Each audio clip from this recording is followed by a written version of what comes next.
వచ్చినాము. ఆ రీతిగానే పరిశుద్ధమైన గ్రంథంలో నుంచి మరి కొన్ని మాటలు మనం చూసుకొని వాక్యానుసారముగా ఆత్మతో సత్యముతో మన ప్రభువుని మనం ఆరాధిస్తూ వస్తామండి. రండి, అందుకు గాను కీర్తనల గ్రంథము ఆరాధన నిమిత్తమై కీర్తనల గ్రంథము 100వ అధ్యాయము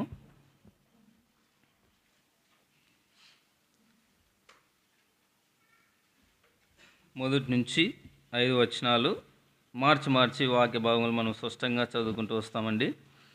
రండి. సమస్త దేశములారా యెహోవాకు ఉత్సాహధ్వని చేయుడి, సంతోషముతో యెహోవాను సేవించుడి, ఉత్సాహ గానము చేయొచ్చు ఆయన సన్నిధికి రండి. యెహోవాయే దేవుడని తెలుసుకొనుడి, ఆయనే మనలను పుట్టించెను, మనము ఆయన వారము, మనము ఆయన ప్రజలము, ఆయన మేపు గొర్రెలము. కృతజ్ఞత ఆయన గుమ్మంలో ప్రవేశించుడి, కీర్తనలు పాడుచు ఆయన ఆవరణంలో ప్రవేశించుడి, ఆయనను స్తుతించుడి, ఆయన నామమును ఘనపరచు. యెహోవా దయాళుడు, ఆయన కృప నిత్యముండును, ఆయన సత్యము తరతరములు నుండును. ఇక్కడ మనం గమనించినట్లయితే దావీదు ఇక్కడ ప్రభువుని ఏ రీతిగా స్తుతించాలనే దానికి ఇక్కడ చెప్తూ ఉన్నాడు. మరి సంతోషంతో ప్రభు సన్నదానంలోనికి మనం వచ్చి యెహోవాను సేవించుడి అని ఇక్కడ రాయబడుతుంది. ఎవరెవరంటే ఇక్కడ సమస్త దేశములార యెహోవాకు ఉత్సాహధ్వని చేయుడి, సంతోషంతో యెహోవాను సేవించుడి. తర్వాత ఎంతో ప్రాముఖ్యమైన మాట ఇక్కడ మనం గమనించినట్లయితే 3వ వచనం, యెహోవాయే దేవుడని తెలుసుకొనుడి, ఆయనే మనలను పుట్టించెను, మనము ఆయన వారము, మనము ఆయన ప్రజలము, ఆయన మేపు గొర్రెలం. ఇది ఎంతోమంది ఈ మాటను గ్రహించక మరి మానవుడు సృష్టికర్త అయిన దేవుని విడిచి సృష్టిని పూజించేవాడుగా ఉన్నాడు. నిజంగా మరి చిన్నప్పుడు స్కూల్లో చదువుకునేవారము, మనకంతా అప్పుడు దేవుడు అంతా ఆలోచన జ్ఞానం ఇవ్వలేదు కాబట్టి అదే నిజం అనుకునేవారం. మరి సృష్టి ఆరంభంలో ఆదాము మరి కోతి నుంచి తర్వాత అట్లే మనిషి రూపంలోనికి వచ్చినాడని వింటూ వచ్చినాం. అదంతా కాదు. అయితే దేవుని వాక్యం స్పష్టంగా చెప్తూ ఉంది, దేవుడు మనల్ని సృష్టిస్తూ వచ్చినాడు. నిజంగా ఇక్కడ ఉంది కదా, మరి ఆయనే మనలను పుట్టించెను, మనము ఆయన వారం, ఆయన మేపు గొర్రెలం మనం. కాబట్టి వీటన్నిటి జ్ఞాపకం చేసుకొని మరి దావీదు స్పష్టంగా చెప్తున్నాడు, కృతజ్ఞతా అర్పణలు చెల్లించు ఆయన గుమ్మములలో ప్రవేశించుడి, కీర్తనలు పాడుచు ఆయన ఆవరణములో ప్రవేశించుడి, ఆయనను స్తుతించుడి, ఆయన నామమును కనపరచ. ఇది ఎంతో ప్రాముఖ్యం.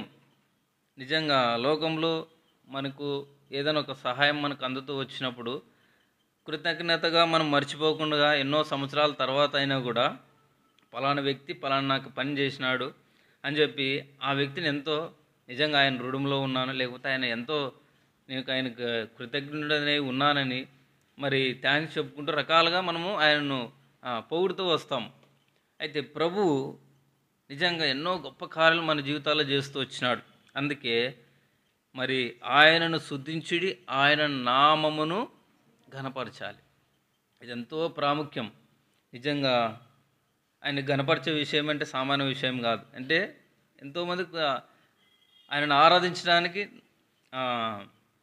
నోరు రాలేదు, ఎందుకో భయంతోనో ఏదో ఏ రకంగా మౌనంగా ఉంటారు. ఆ రీతిగా ఉండకూడదు. ప్రభువును మనం ఆరాధిస్తూ వచ్చినప్పుడు మనకెంతో మనసు ఎంతో తేలికైతుంది. ప్రభు మన జీవితంలో చేసిన మేలును ఖచ్చితంగా మనము బట్టి ఆయనను ఆరాధించాలి. నిజంగా ఈ ధన్యత, ఈ భాగ్యం అనేది ఎంతోమందికి లేదు. ప్రభు మనకు అనుగ్రహిస్తూ వచ్చినాడు. ఈ దినాన్ని మరి తర్వాత ఈ సమయాన్ని చూడక ఎంతోమంది గతించిపోతూ వచ్చినాడు. ప్రభు ఆయన కృపలో మనల్ని జ్ఞాపకం చేసుకుని ఇంత గొప్ప ధన్యత అనుగ్రహించి సజీవులకు మనం పెడుతూ వచ్చినాడు. కాబట్టి మనం ఆయన ఆరాధించవలసిన వారమై మనం ఉన్నాం. కాబట్టి ఇక్కడ గమనించినట్లయితే యెహోవా ఎవరంట? దయాళుడు, ఆయన కృప నిత్యముండును, శాశ్వతమైన ప్రేమతో నేను నిన్ను ప్రేమిస్తున్నాను. ఆయన ప్రేమ అటువంటిది. కాబట్టి అలాంటి గొప్ప దేవుని మనము ఆయన నామనికి తగిన మహిమను మనం చెల్లించవలసిన వారమే మనం ఉన్నాం. ఇంకా కొన్ని మాటలు మనం ముందుకు చూసుకున్నట్లయితే ఇక్కడే కీర్తనల గ్రంథం 95వ అధ్యాయంలో కీర్తనకాడు ఇక్కడ జ్ఞాపకం చేస్తున్నాడు ఆయన గొప్పతనం గురించి. 95వ అధ్యాయము 4వ వచనం. కీర్తనల గ్రంథము 95వ అధ్యాయము 3వ వచనమ్మా.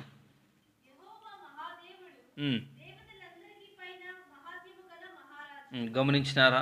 నిజంగా ఎన్నో పర్యాయములు ఈ మాటలు వింటున్నామా కానీ ఆ మాటను మనం ధ్యానిస్తూ వచ్చినప్పుడు, ఆ మాటను పరిశీలన చేస్తూ వచ్చినప్పుడు, లోతుగా ఆలోచన చేస్తూ వచ్చినప్పుడు నిజంగా యెహోవా ఎవరంట? మహాదేవుడు. నిజంగా నాకు ఎక్కువ ఆరాధన వర్తమానం ఇస్తూ వచ్చినప్పుడు ఆయనని ఎక్కువ వర్ణించాలనేదే నాకు ఇష్టం. ఆయన నామాన్ని ఎక్కువగా పొగడాలనేదే నాకు ఇష్టం. అంటే నిజంగా ఆయన గొప్పతనం ఆ రీతిగా ఉంది. నిజంగా ఆయన మనము పొగడటానికి కానీ ఆయన గొప్పతనం కానీ వర్ణించడానికి మన జ్ఞానం చాలదు. ఎవరంట? యెహోవా మహాదేవుడు. ఇంత అని లేదు. తర్వాత ఏముంది కింద? దేవతలందరికీ పైన మహాత్యం కలిగిన మహారాజు. రాజు వేరే, మహారాజు వేరే. మహారాజు ఎంతో మరి ఒక ఉన్నతమైన స్థానం కలిగిన దేవుడు. మరి ఇక్కడ దేవుని వాక్యంలో ఉంది కదా, ఎవరును సమీపింపరాని తేజస్సులో ఆయన ఏమై ఉన్నాడు?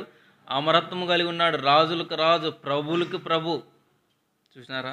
మరి తర్వాత కింద చూసినట్లయితే భూమి ఆగాధ స్థలములు ఆయన చేతిలో ఉన్నవి. చూసినారా? అంటే పాతాళము కింద, భూమిలో కింద ఏం జరుగుతుందో కూడా ఆయనకు తెలుసు. ఆయన అధికారంలో అది ఉంది. మరి పాతాళపు తాళపు చెవులు ఆయన చేతిలో ఉన్నాయి. అంటే సమస్తము కూడా వాటిపైన అధికారం ఉన్న దేవుడు ఆయన. ఇంత స్పష్టంగా ఉంది కదా ఇక్కడ. పర్వత శిఖరములు ఆయనవే, సముద్రము ఆయనది, ఆయన దాన్ని కలగజేసెను, ఆయన హస్తములు భూమిని. చూసినారా? ఆయన మన దేవుడు. మరి ఇంత గొప్ప దేవుడైన దేవుడు మన దేవుడైతే వచ్చినాడు. అందుకే మరి కీర్తనకాడు అంటున్నాడు కదా ఇక్కడ కూడా, మనము ఆయన పాలించు ప్రజలము, ఆయన మేపు గొర్రెలు. అందుకే రండి నమస్కారం చేసి సాగిలి ఆయన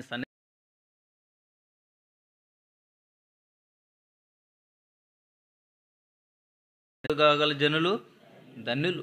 అంత ధన్యతలోని ప్రభు నడిపిస్తూ వచ్చినాడు. నిజంగా ఇంత గొప్ప భాగ్యం మనకు దొరుకుతూ వచ్చిందంటే సామాన్య విషయం కాదు. ఇక్కడ గమనించినట్లయితే ఎవరంటే మనము ఆయన పాలించు ప్రజలం, ఆయన ప్రజలమైతే వచ్చినాం. ఇంకో మాట కీర్తన గ్రంథంలోకి రాయబడుతుంది 2వ అధ్యాయం 7వ వచనం, నా కుమారుడా నేడు నేను నిన్ను కన్నాడు. చూసినారా? అంటే ఆయన కుమారుడుగా చేసుకుంటూ వచ్చినాడు. నిజంగా ఇక్కడ మనం ఇక్కడే కీర్తన గ్రంథంలో గమనించినట్లయితే రండి, కీర్తన గ్రంథము 148వ అధ్యాయంలో ఈ అధ్యాయం అంతా కూడా సృష్టిలో ఏదైతే రూపించబడుతూ వచ్చిందో, దేవుడు ఏదైతే దాన్ని సృష్టిస్తూ వచ్చినాడో ప్రతిదీ కూడా ఆయనను ఘనపరుస్తూ ఉన్నాయి. అక్కడ దావీదు చెప్తూ ఉన్నాడు. మరి ఈ వాక్యం అంతా కూడా మనం ధ్యానిస్తే ఆ మాటలన్నీ అర్థమవుతాయి.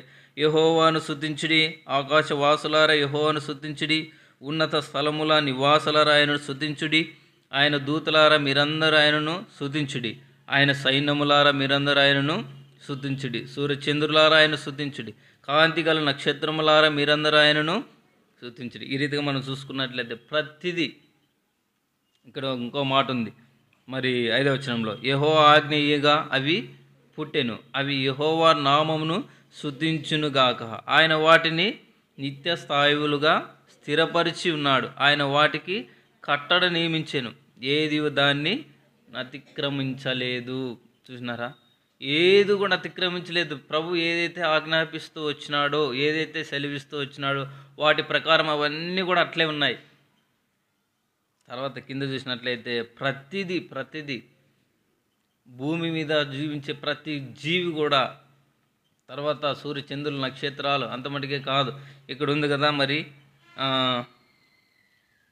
పర్వతాలు, తర్వాత సమస్తమైన గుట్టలు, ఫలవృక్షములారా, సమస్తమైన దేవదారు వృక్షములారా, మృగములారా, పశువులారా, నేలను ప్రాకు జీవులారా, రెక్కలతో ఎగురు పక్షులారా, మరి రాజులారా, భూరాజులారా, సమస్త ప్రజలారా, భూమి మీదనున్న అధిపతులారా, సమస్త న్యాయాధిపతులారా యెహోవాను స్తుతించుడి. అంటే సమస్తము కూడా ప్రభువుని మరి స్తుతిస్తూ ఉన్నాయి. ఆయనను గణపరుస్తున్నాయి. ఇందాక ఓ మాట మరి ధ్యానిస్తూ వచ్చినాం కదా ఇక్కడ. ప్రభు ఏదైతే వాటికి నియమిస్తూ వచ్చినాడో, ఏదైతే ఆజ్ఞ ఇస్తూ వచ్చినాడో, ఆ ఆజ్ఞను అవి ఎంత మాత్రం కూడా అతిక్రమించలేదు. ప్రభు ఏదైతే సెలవిస్తూ వచ్చినాడో వాటి ప్రకారమే ఉన్నాయి. నిజంగా మీరు గమనించినారు లేదో ఒకసారి, మనకు అందుబాటులో ఉన్న ఆ, చూసింటారు చాలామంది. కొన్ని కొన్ని గుట్టలు ఉంటాయి, పెద్ద రాళ్ళు ఉంటాయి, ఆ కొండ కిందే ఊరుంటుంది. కానీ ఆ రాయి పడేటట్లుగానే కనపడుతుంది కానీ పడదు. దేవుడు తనకు అలా ఆ రీతిగా ఆజ్ఞ ఇచ్చింటాడు. అది అట్లే ఉంటుంది. తన ఆజ్ఞను అంటే అది ఎంత మాత్రం కూడా దేవుని మాటను తిరస్కరించేదిగా లేవు. మనం చూసినట్లయితే ఒకసారి గమనిస్తే ఆ రాయిగిన పడితే ఏం జరుగుతుందో తెలియదు మళ్ళీ. అంటే ప్రభు ఏదైతే ఆజ్ఞాపించినాడో అవన్నీ కూడా లోబడుతున్నాయి, ఎంత మాత్రం కూడా అతిక్రమించలేదు. అయితే ఒక్కసారి మరి మానవుని స్థితికి వచ్చేతలకే సృష్టి ఆరంభంలోనే మరి అందరికీ కూడా మూల పురుషుడైన ఆదాము ఆజ్ఞ మీరుతూ వచ్చినాడు. నిజంగా ఇదందరికి కూడా ఏమైతే వచ్చింది? సంప్రాప్తమైతే వచ్చింది. అంటే మన గుణాలు ఆ రీతిగా ఉన్నాయి. అందుకే ఇవన్నీ కూడా ప్రభుని ఎంతగానో ఆయన గొప్పతనం గూర్చి తెలుసుకొని ఆయనకు లోబడుతున్నాయి. మరి పశువులు కానీ, ఎగిరే పక్షులు కానీ, భూమి మీద జీవించే ప్రతి జీవరాశి కానీ, కొండలు గుట్టలు అన్నీ కూడా, సముద్రము, తర్వాత దానిలో మరి జీవించే ప్రతి జీవి మరి అన్నీ కూడా ఆయనను గణపరుస్తూ ఉన్నాయి. అయితే మానవుడు మాత్రం ఇక్కడ కింద మనం గమనించినట్లయితే ఎంత గొప్ప దేవుడు అంటే ఆయన 13వ వచనం, అందరూ యెహోవా నామమును స్తుతించుదురుగాక, ఆయన నామం మహోన్నతమైన నామం, ఆయన ప్రభావం భూమి ఆకాశములకు పైగానున్నదంట. ఆయన ప్రభావం అంత భూమి ఆకాశములకు పైనుంది. అందుకే ఇంకో చోట కీర్తన గ్రంథం రాయబడుతూ వచ్చింది కదా, ఆకాశం నా సింహాసనం, భూమి పాదపీఠం. ఆయన సింహాసనం మీద ఉన్నాడు. మరి ఎంత గొప్ప దేవుడై ఉంటే మరి అంత అధికారం కలిగి ఉంటాడు. అయితే మానవుని స్థితికి వచ్చే తలకే మరి యెషయా గ్రంథంలో ఒక మాట ఉంది. ఇక్కడ గమనించినట్లయితే అండి, యెషయా గ్రంథము 1వ అధ్యాయంలో 2వ వచనం గమనించినట్లయితే, యెహోవా మాట్లాడుచున్నాడు, ఆకాశం ఆలకించుము, భూమి చెవియొగ్గుము, నేను పిల్లలను పెంచి గొప్పవారినిగా చేసి తిని వారు నా మీద తిరగబడి ఉన్నారు. ఇది మానవుని పరిస్థితి. తిరుగుబాటు స్వభావం, లోబడి స్వభావం ఎంత మాత్రం కూడా లేదు. చిన్న పిల్లలు మొదలుకొని వాళ్ళ ఆలోచనల విధానమే ఆ రీతిగా ఉంటాయి. అంటే మానవుని బుద్ధి ఆ రీతిగా ఉంది. చూసినారా? అందుకే కింద కూడా ఒక మాట అంటున్నాడు, ఎద్దు తన కామందును ఎరుగును, గాడిద సొంత వారిని దొడ్డి తెలుసుకొనును, ఇశ్రాయేలుకు తెలివి లేదు, నా జనులు యోచింపరు. ఆలోచన లేదు. ప్రభువును స్తుతించవలసిన వారమై మనం ఉండగా వ్యర్థమైన మాటల చేత మరి ఇతరులను దూషించేవారిగా ఉన్నాం. ఎంత ఇది! ప్రభు ఎంతగానో మనల్ని ప్రేమించినాడు. అయినప్పుడు కూడా ఆజ్ఞ మీరుతూ వచ్చినాం. మనిషి స్థితిగతులు, మనిషిని జీవితం ఇంత మరి దేవునికి అయిష్టకరంగా ఉంది. దేవుడిని ఎంతగానో నొప్పించేదిగా ఉంది. తర్వాత కింద గమనించినట్లయితే 4వ వచనంలో, మరి పాపిష్ట జనమ, దోషభరితమైన ప్రజలారా, మరి దుష్ట సంతానమ, చెరుపు చేయి పిల్లలారా, మీకు శ్రమ, వారు యెహోవాను విసర్జించి ఉన్నారు, ఇశ్రాయేలు యొక్క పరిశుద్ధ దేవుణ్ణి దూషించును, ఆయనను విడిచి తొలగిపోయి ఉన్నారు. దేవుని విడిచిపోయిన తొలగిబాటు నిజంగా మనకంతా తెలుసు. ప్రభు ఎంతగానో మోషేని జ్ఞాపకం చేసుకుని ఇశ్రాయేలు ప్రజలను మరి నాయకుడిగా ఉండి తోలుకొని వస్తున్నప్పుడు ఐగుప్తులో నుంచి మరి ఆ సినా పర్వతం మీదకి ప్రార్థన చేయడానికి వెళ్ళి తిరిగి వచ్చేదానికి సమయం కొంత లేట్ అయ్యేదానికి ఏం చేసినారు? వాళ్ళు అప్పుడే తిరుగుబాటు, అహరోను మీద తిరుగుబాటు చేస్తూ వచ్చినారు. మోషే పైన ఉన్నాడు.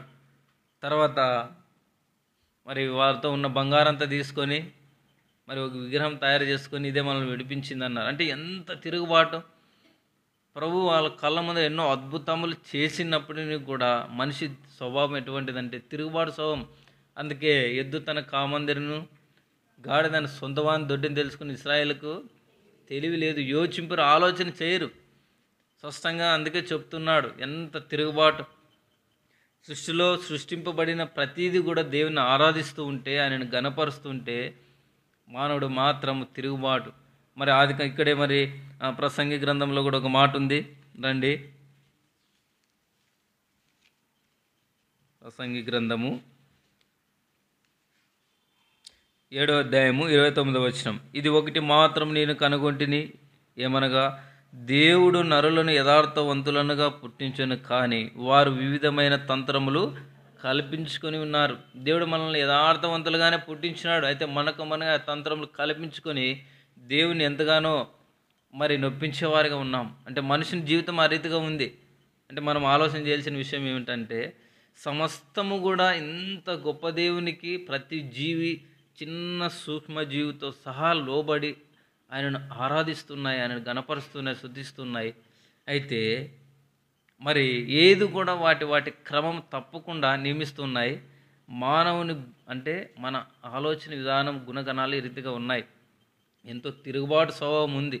మన స్థితిగతులు ఒకసారి మనం ఈ రీతిగా జ్ఞాపకం చేసుకుంటే, మరి నిత్యము తిరుగుబాటు చేసే స్వభావం, ఆయా తంత్రములు కల్పించుకొని మనకు నచ్చిన జీవితం. యెషయా గ్రంథం 2వ అధ్యాయంలో అక్కడ ఉన్నాయి కదా, ఎఫెసీయులకు రాసిన పత్రిక 2వ అధ్యాయంలో, మరి పితృపారంపర్యం మనం వ్యర్థ ప్రవర్తన విడిచిపెట్టేటట్లుగా క్షమించండి, అక్కడ రాయబడుతూ వచ్చింది, మనము మన మనస్సు యొక్క శరీరం యొక్క కోరికలు నెరవేర్చుకుంటూ దైవోగ్రతకు పాత్రలైతే వచ్చినాం. అంటే మనకు నచ్చింది, అందుకే ఆయా తంత్రములు అనేక రాయబడుతుందంటే ఎవరికి నచ్చినట్లుగా వాళ్ళు, నాకు నాదే కరెక్ట్ అంటే అలాంటి జీవితం మానవుంది. ఇక్కడ మనం గమనించినట్లయితే 9వ అధ్యాయం 3వ వచనంలో ఇంకో మాట ఉంది, నరుల హృదయము చెడుతనంతో నిండి ఉంది.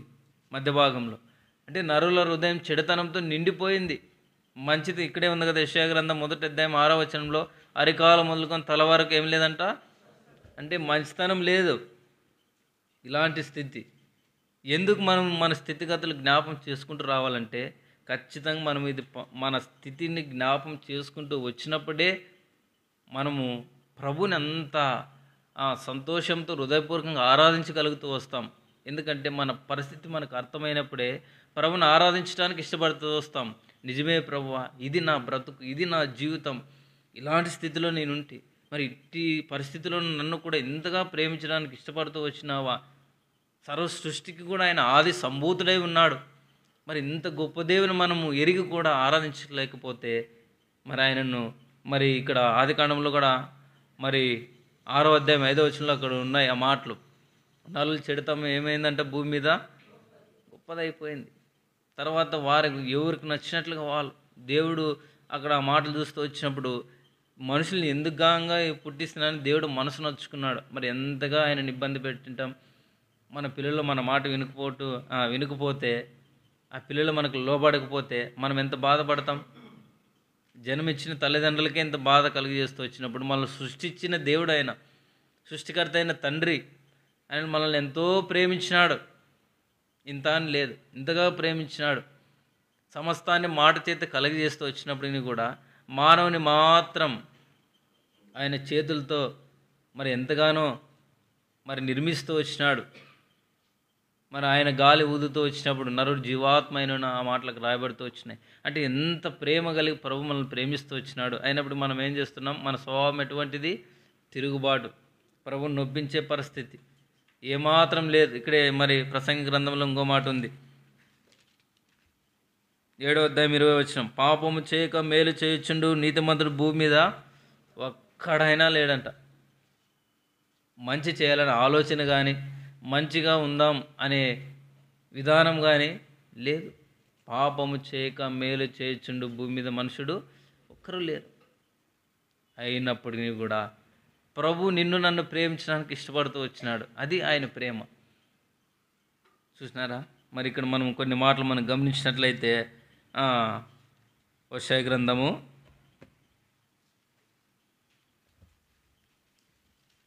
6వ ఇశ్రాయేలు ప్రజలు ప్రభు అంటున్నాడు ఇక్కడ.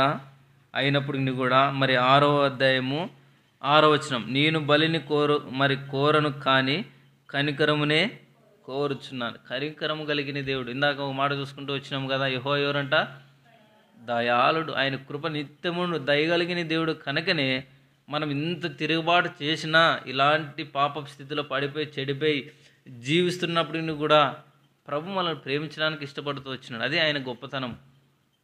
అందుకే సమస్తం కూడా ఏది కూడా అతిక్రమించకుండగా ప్రభుని స్తుతిస్తున్నాయి సమస్తం కూడా. అందుకే మనం కూడా ఆ రీతిగా ఆరాధించవలసిన వారమై ఉన్నాం. ఇక్కడ చూసినట్లయితే ప్రభు ఎలాంటి వాడంట, కనికరం కోరే దేవుడు, బలిని కోరే దేవుడు కాదు.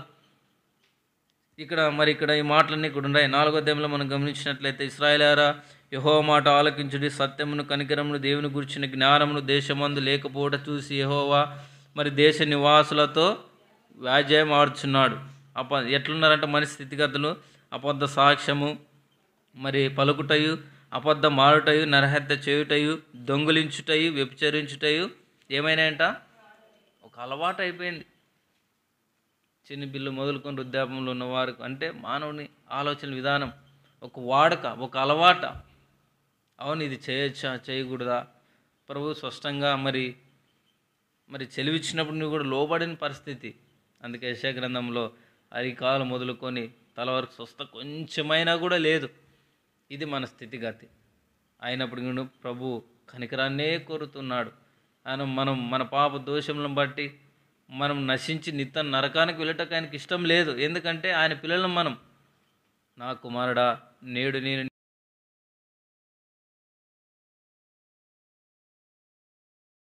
గడపరుస్తూ వచ్చినాడు. ఎంతగా అంటే ప్రభు అంతగా మనల్ని జ్ఞాపకం చేసుకుంటూ వచ్చినాడు. ఇంకా రండి, ఇంకొన్ని మాటలు మనం చూస్తూ వస్తాం. ఇక్కడ మరి మత్తయి సువార్త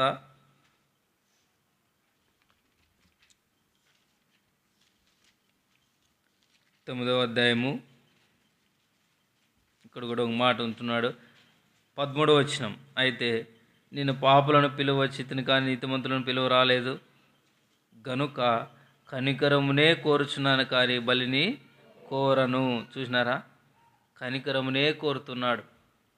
మనం ఎంత మాత్రం కూడా ఆ నిత్య నరకాగ్నిలో పడి నశించటం ఇష్టం లేక ప్రభు ఎంతగానో మనల్ని ప్రేమించి నేను పొందవలసిన పాప శిక్షను ఆయన పొందడానికి ఇష్టపడుతూ వచ్చినాడు.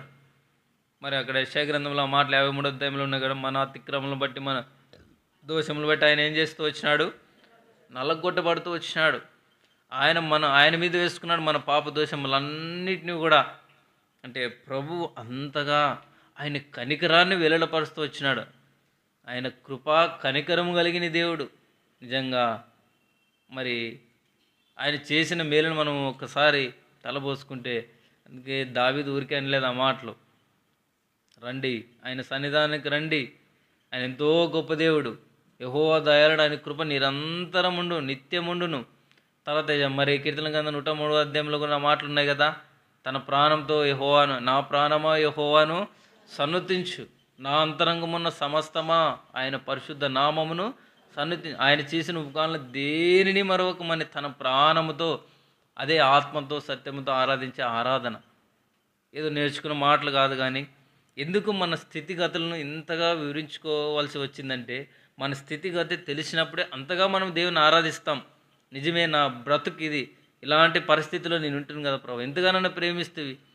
మరి 1 కొరింథీయులకు రాసిన పత్రిక 1వ అధ్యాయంలో అక్కడ ఉన్నాయి కదా, మరి చివరిలో ఆ మాటలు, ఎలాంటి వారం మనము తృణీకరించబడినాం, నీచులం, ఎన్నిక లేని వారం, బలహీనలం, అయినా ప్రభు ఏం చేసినాడు, మనల్ని ప్రేమించినాడు, ఏర్పాటు చేసుకుంటూ వచ్చినాడు. అందుకే మన రక్షకుణ్ణి, మన దేవుణ్ణి, ఆయన మన దేవుడు, ఆయన ప్రజలం మనం, ఆయన మేపు గొర్రెలం కాబట్టి ఆయన ఆరాధించవలసిన వారమే మనం ఉన్నాం. ఇక్కడ అంటున్నాడు కదా స్పష్టంగా, ఆయన ఏమంటున్నాడు, కనికరమునే కోరుచున్నాను కానీ బలిని కోరను. స్పష్టంగా ఆయన జ్ఞాపకం చేస్తున్నాడు. ఇంకా రండి, ఇక్కడ మరి నిర్గమకాండంలో మనం చూసినట్లయితే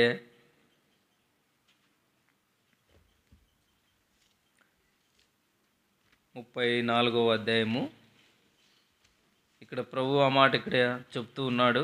34వ అధ్యాయం, మోషే దగ్గర రండి, 6వ వచనం, అతని ఎదుట యెహోవా అతని దాటి వెళ్ళుచు, యెహోవా కనికరము, దయా, దీర్ఘ శాంతము, విస్తారమైన కృపా సత్యములు గల దేవుడైన యెహోవా, ఆయన వేవేల మందికి కృపను చూపుచు దోషమును, అపరాధమును, పాపమును క్షమించును. చూసినారా, వేవేల మంది కృప చూపించే దేవుడు. అందరినీ లోబడినని ప్రజల వైపు ఆయన ఏం చేస్తున్నాడంటే దినవేళ చేతులు చాపుతున్నాడు.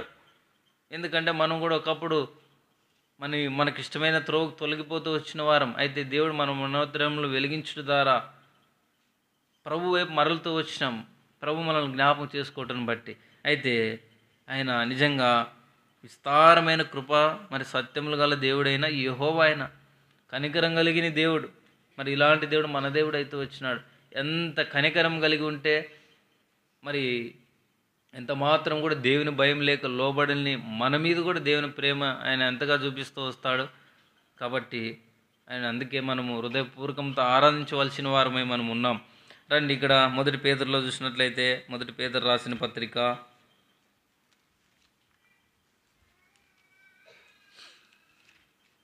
మొదటి పేతురు రాసిన పత్రిక 1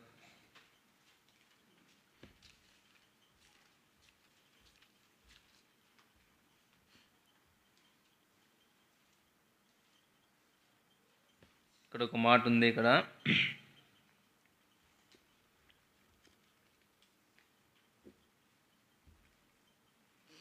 మొదటి అధ్యాయము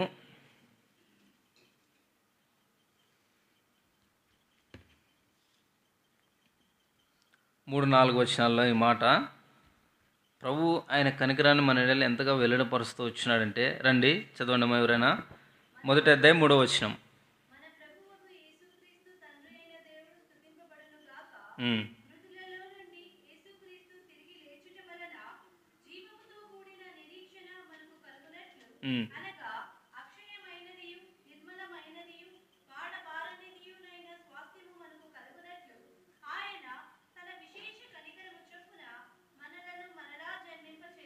ఇక్కడ గమనించినారా? జీవముతో కూడిన నిరీక్షణ అంటే నిత్యము జీవించే జీవితంలో మనం ఉండాలని ఆయన మనల్ని ఏం చేస్తూ వచ్చినాడంట? మనకు కలుగునట్లు అనగా అక్షయమైనది, నిర్మలమైనది, వాడబారమైనదైన స్వాస్థ్యం. అది వాడబారంది. యుగాలు ఆయనతో మనం జీవింపజేస్తూ ఉండాలి, జీవించాలని ఆయన ఏం చేస్తూ వచ్చినాడు? ఆయన తన విశేష కనికరం చొప్పున మనలను మరలా జన్మింపజేస్తాడు. విశేష కనికరం అంటే ఎక్కువ, అంటే ఎంత ప్రేమ ఉంటే ప్రభు మనల్ని ఎంతగా మరి ప్రేమిస్తూ వస్తాడు, ఇంతగా ఆయన మన ఎడల ఆయన కృపను వెల్లడపరుస్తూ వస్తాడు. వారబారని స్వాస్థ్యం, తేజోవాసులైన పరిశుద్ధుల స్వాస్థ్యం, అది వాడబారంది.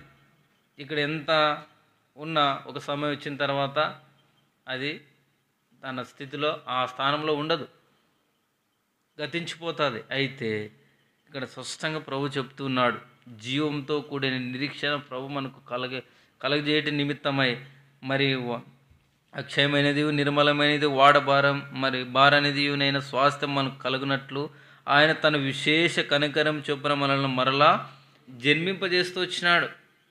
అంటే మనము మన పాపములను బట్టి, మన దోషములను బట్టి, మన అతిక్రమలను బట్టి మరి నిత్య నరకంలో పడి నశించిపోవలసిన వారం మనం. మరి ఎఫెసీయులకు రాసిన పత్రిక 2వ అధ్యాయంలో ఉంది కదా, పాపముల చేత అపరాధాల చేత మనం ఏమేమి ఉన్నాం? చచ్చి పడి ఉన్నాం. ఆ స్థితి నుంచి ప్రభు మనల్ని విడిపిస్తూ వచ్చినాడు. ఏ రీతిగా? తన విశేష కనికరం చొప్పున మరలా మనల్ని బ్రతికింపజేస్తూ వచ్చినాడు. ఆయన ఆశ్చర్యకరమైన వెలుగులోనికి మనల్ని నడిపిస్తూ వచ్చినాడు. చీకట్లో మనం ఉండింటే ఆ చీకట్లో ఉన్న వారికి ఏం చేస్తున్నారో వారికి తెలియదు, మనకంతా తెలుసు. సృష్టికర్త అయిన దేవుని విడిచి సృష్టిలో సృష్టింపబడిన వాటికి సాగిలు పడుతున్నారు. ఇదే మనల్ని ఇది అని, అదే ఎక్కువ అని చెప్పేసి ఎంతగానో వారి భక్తి వైరాగ్యంతో వాళ్ళ భక్తిని కనపరుస్తున్నారు. అవి వ్యర్థమైనవని ఆలోచన లేక. అయితే ప్రభువు ఏం చేస్తూ వచ్చినాడు? చీకట్లో ఉన్న నిన్ను నన్ను ఆయన ఆశ్చర్యకరమైన వెలుగులోనికి ప్రభు మనల్ని నడిపిస్తూ వచ్చినాడు అని విశేష కనికరం చెప్పిన. అంటే ఎంత కనికరం ఉంటే మరి ఎన్నో వేల కోట్ల జనాభాలో ప్రభు మనల్ని జ్ఞాపకం చేసుకుంటూ వస్తాడు. ఈ దేశంలో, ఈ రాష్ట్రంలో, ఈ జిల్లాలో, ఈ గ్రామంలో, ఎక్కడో ఒక మారుమూల గ్రామంలో ఉన్న నిన్ను నన్ను దేవుడు గుర్తెరుగుతూ వచ్చినాడంటే ఆయన కనుదృష్టి మన మీద నిలిపి మనల్ని ఎంతగానో జ్ఞాపం చేసుకుంటూ వచ్చినాడు. అందుకే తన విశేష కనికరం చొప్పున ప్రభు మనల్ని జ్ఞాపం చేసుకున్నాడు. నిజంగా ఈ ధన్యత అనేది ఎంతోమందికి లేదు. యావత్ ప్రపంచంలో మరి ఎంతోమంది జనాభా ఉన్నారు. ఆయన దృష్టిలోకి మనం పడుతూ వచ్చినామంటే అంతే. దేవుని వాక్యంలో ఒక మాట ఉంది, నన్ను పంపిన తండ్రి వారిని ఆకర్షిస్తేనే తప్ప ఎంత మాత్రం వాడు నా ఎద్దుకు. ప్రభు మనల్ని ఆకర్షించినాడు. ఆయన కృపకు మనం పాత్రులైతే వచ్చినాం. వాడబారని స్వాస్థ్యంలో మనం ఉండాలని. తర్వాత ఇంకో మాట ఉంది, ఇక్కడే గమనించినట్లయితే 2వ అధ్యాయము 10వ వచనం, ఒకప్పుడు ప్రజగా ఉండక ఇప్పుడు దేవుని ప్రజలైతిరి. మరి ఒకప్పుడు కనికరింపబడక ఇప్పుడు కనికరింపబడిన వారం అవుతుంది. అప్పుడు ఒకప్పుడు దేవుని కనికరం మన మీద లేదు కనుకనే చీకట్లు జీవిస్తూ వచ్చిన వారం, నిత్యము పాపం చేస్తూ దేవునికి తిరుగుబాటు చేస్తూ వచ్చిన వారం. అయినా ఆయన విశేష కనికరం చొప్పున, ఆయన కనికరాన్ని బట్టి, ఏదో నా మంచితనం కాదు, ఇందాక చూసుకుంటూ వచ్చినాం కదా ఒక మాట, ప్రతిదీ కూడా సృష్టిలో సృష్టింపబడినవి అన్నీ దేవునికి లోబడుతున్నాయి, వాటి క్రమం ఎంత మాత్రం కూడా తప్పలేదు. మరి ప్రభుని ఎంతగానో ప్రతి జీవి, గుట్టలు, పర్వతాలు, సముద్రము, గాలి, మొత్తం అగ్ని, గాలి, వాన, అన్నీ ఇంకా ప్రతి ఇది కూడా దేవుని ఆరాధిస్తుంటే మానవుడు మాత్రము మరి తిరుగుబాటు చేస్తూ వచ్చాడు, దేవుని ఎంతో నొప్పిస్తూ వచ్చినాడు. అయినప్పటికీ కూడా ప్రభు మనల్ని కనుకరిస్తూ వచ్చినాడు తన విశేష కనుకరం చొప్పున. కాబట్టి వీటన్నిటిని మనం తలపోసుకొని, అందుకే దావీదు ఊరికెళ్ళాడు ఆ మాటలు. రండి మనం మొట్టమొదటి చూస్తూ వచ్చిన మాట, ఇక్కడ ఇంకో మాట చూసుకొని మనము తీతు రాసిన పత్రిక, మరి ఈరోజు దేవుని వాక్యం ధ్యానిస్తున్నప్పుడు నిజంగా ఆ మాట జ్ఞాపకం వస్తూ వచ్చింది. రండి 3వ అధ్యాయము 3వ వచనం, ఎందుకనగా మనము కూడా మునుపు అవివేకులమును అవిధేయులమును మోసపోయిన వారమును నానా విధములైన దురాశలకును భోగములకును దాసులమై ఉండి మరి దుష్టత్వమునందును అసూయందును కాలము గడుపుచు అసహ్యులమై ఒకరినొకడు ద్వేషించుచు ఉంటిమి. కానీ మన రక్షకుడైన దేవుని యొక్క దయయు మానవుల ఎడల ఆయనకున్న ప్రేమయు ప్రత్యక్షమైనప్పుడు మనం నీతిని అనుసరించి చేసిన క్రియల మూలముగా కాక తన కనికరము చొప్పుననే పునర్జన్మందమైన సంబంధమైన మరి స్నానం ద్వారాను పరిశుద్ధాత్మ మనకు నూతన స్వభావం కలుగుచేయట ద్వారాను మనలను చూసినారా, ఆయన విశేష కనికరాన్ని బట్టి మానవుల ఎడల ఆయనకున్న ప్రేమను బట్టి ప్రభువు కనికరిస్తూ వచ్చినాడు. మన స్థితిగతి ఇందాక చూసుకుంటూ వచ్చినాం కదా. మరి ఎట్లున్నామంట, అసహ్యులం అంటే ఇంక అసహించుకున్నామంటే ఇంకెంత స్థితి మనం ఒకసారి ఆలోచన చేస్తే మనకు అర్థమవుతుంది. ఎన్నిక లేని వారం, నీచులం, తృణీకరించబడిన వారం, అయినా కూడా ప్రభు ఏం చేస్తూ వచ్చినాడు, ఇక్కడ ఉంది కదా. మరి మన రక్షకుడైన దేవుని యొక్క దయయు మానవుల ఎడల ఆయనకున్న ప్రేమయు దాన్ని బట్టి ప్రభు మనల్ని ఏం చేస్తూ వచ్చినాడు, కనికరిస్తూ వచ్చినాడు. అందుకే వీటన్నిటిని కూడా మనం తలపోసుకొని మనం ఆరాధించవలసిన వారమై ఉన్నాం. రండి మనం మొట్టమొదటిగా చదువుకుంటూ వచ్చిన లేఖ భాగాలను చదువుకొని మనం ఆరాధనలోనికి వెళుతూ వస్తాం. రండి. అందుకే మరి దావీదు ఇవన్నీ కూడా గుర్తెరిగిన వాడై ఇక్కడ అంటున్నాడు. అందుకే 100వ అధ్యాయము